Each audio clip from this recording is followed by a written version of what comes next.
भगवान श्री कृष्ण ने जब मोहिनी रूप धारण किया तो उनके सौंदर्य पर 33 करोड़ देवता मोहित हो गए।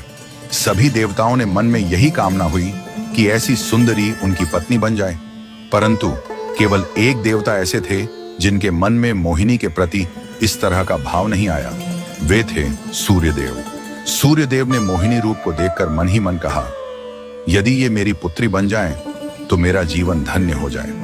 सूर्यदेव की इस भावना को समझकर भगवान श्री कृष्ण ने उनकी ओर कटाक्ष किया और संकेत किया कि उनकी इच्छा पूर्ण होगी। समय बीतने के बाद सूर्यदेव ब्रजभूमि में वृषभानु महाराज के रूप में अवतरित हुए। वृषभानु जी ने तपस्या की और ब्रह्मा जी से प्रार्थना की कि उन्हें ठाकुर जी की पुत्री के रूप में प्राप्ति हो।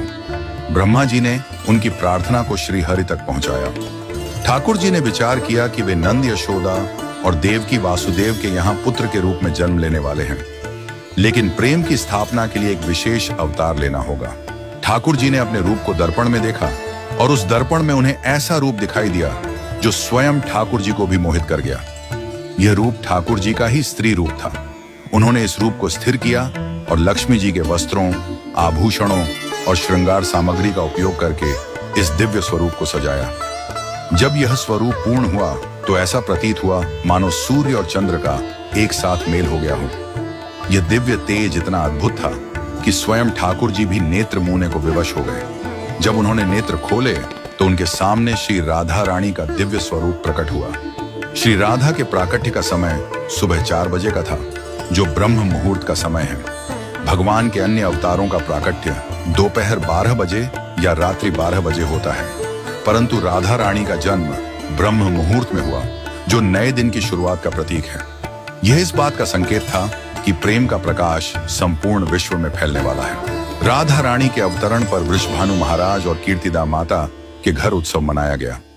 सभी गोप गोपियां ब्रजवासी आनंद में झूम उठे, लेकिन एक अद्भुत घटना ने सबको चकित कर दिया। राधा रानी अपनी आंखें नहीं खोल रही थीं।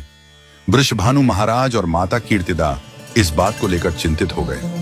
कई साधु संत और विद्वान उनके दर्शन करने आए, लेकिन किसी के भी प्रयास से राधा रानी ने अपनी आंखें नहीं खोली।